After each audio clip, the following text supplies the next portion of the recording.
Okay, ladies and gents, tomorrow is the official start of my prep. I'm going into my first deficit in quite some time. However, now that we've got all of this coronavirus bullshit going on, I don't know what's going to happen. I don't know whether bodybuilding shows are going to be going forward. As much as I know at the moment, they've said that they are going to be going forward. But it's one of those things where if we're going to a calorie deficit, immune system is going to be slightly compromised. At the end of the day, I'm not a high risk person. I haven't got any respiratory problems.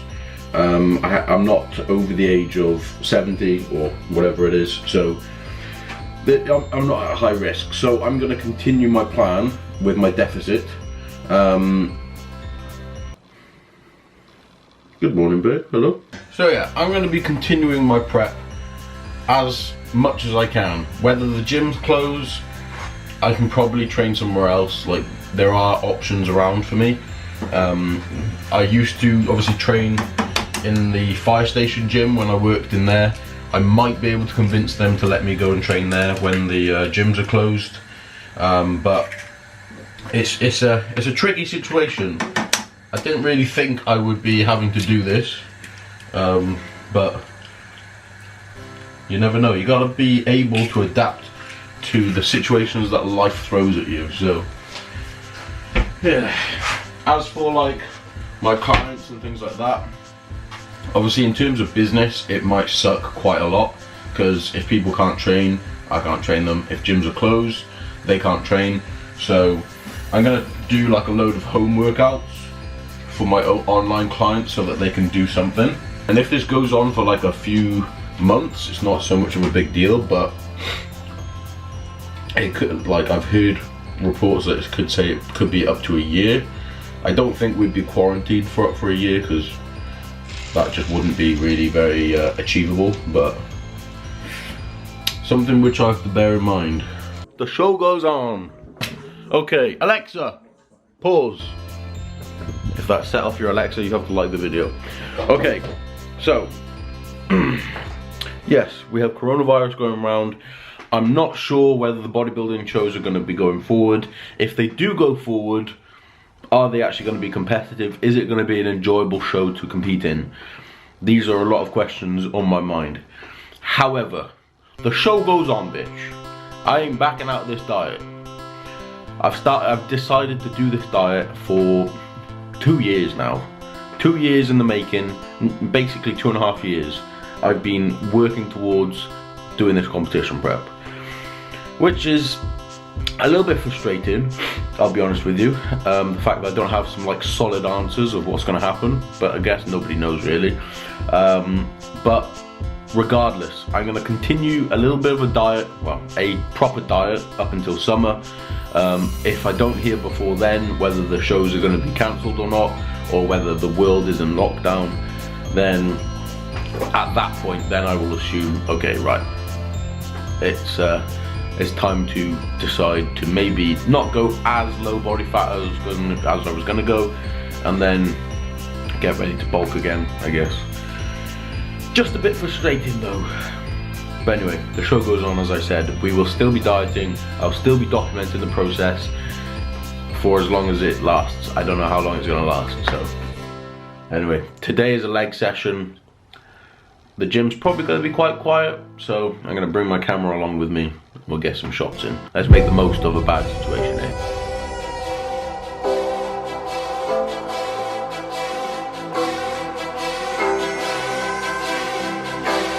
So the leg workout. We'll do a little voiceover for this one. Anyone who's watching this, I hope you are doing well. If you have got any risk of getting coronavirus, best off staying at home really.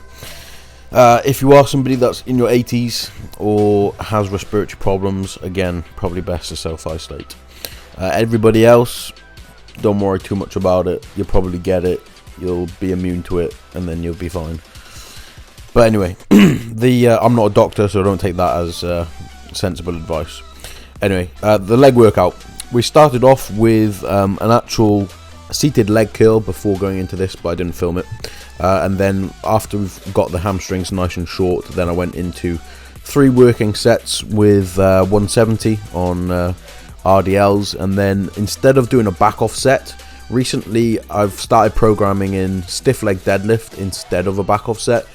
You can see on the first couple of reps there, maybe 2 reps, I had a little bit more knee bend, knee flexion that I needed to, but later on I kind of focus a little bit more on stretching through the hamstrings.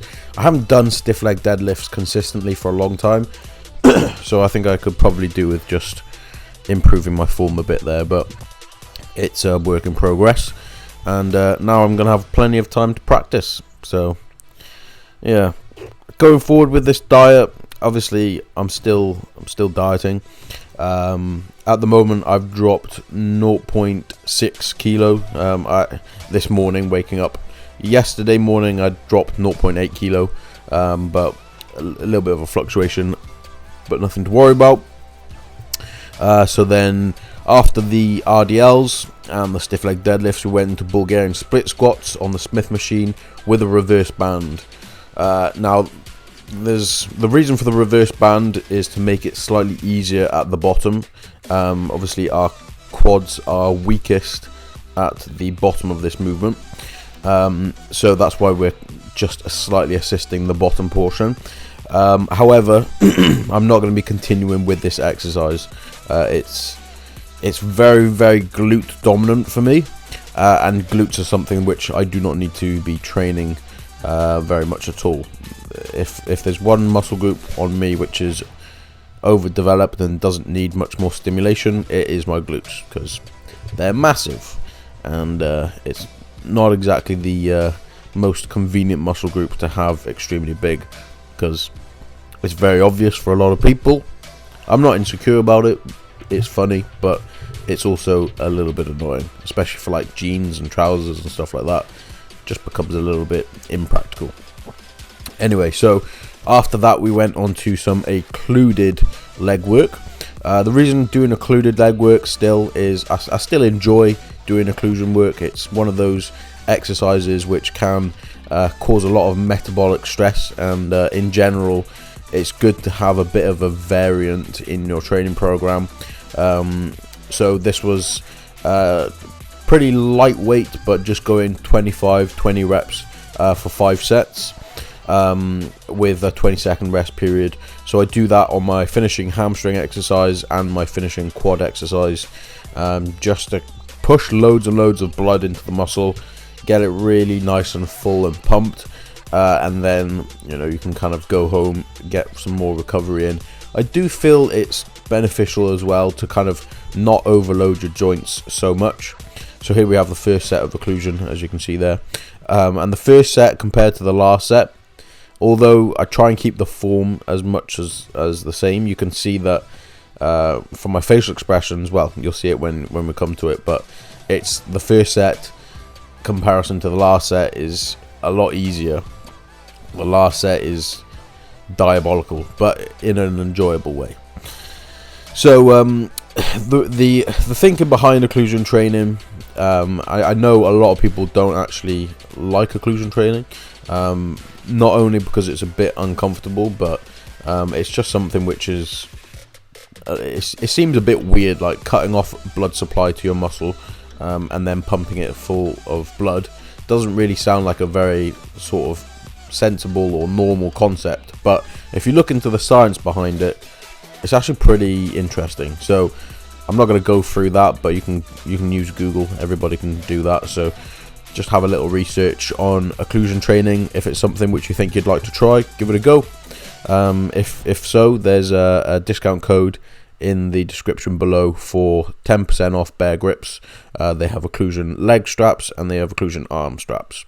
So then we finished with a little bit of abs and a little bit of calves to finish as well. On my other leg workout, so my lower workout B, I actually been starting off with calf exercises, just because trying to make the most of this time in prep to maybe improve those areas which are weaker, which certainly are my calves. Main areas of focus at the moment: calves, hamstrings, and my delts. As you can see here, overall, I'm not too displeased with my shape, which is good. You know, obviously you want to go into your shows with some sort of confidence, but the areas in which stand out are my hamstrings, calves, and my delts, that are kind of the weaker areas. Not necessarily because of them being like a lot smaller, it's just other surrounding muscle groups make them look smaller as well. So as you can see, like my triceps here, they show quite a lot there, and you can't really see my front delts that much. Same from the kind of like, well, my calves just are small, I've got no excuse for that, and my hamstrings are small, but you know, it's a work in progress. We've all got weak points we need to work on. I think if I can bring those up, and if I don't compete this year, maybe I'll be in better stead for 2021. It's just going to be one of those situations where you got to go with the flow a little bit. You know, you can't do too much planning. Life throws you some obstacles. You just got to get around them. Thank you for watching, guys. Like, subscribe. I'll see you in the next one.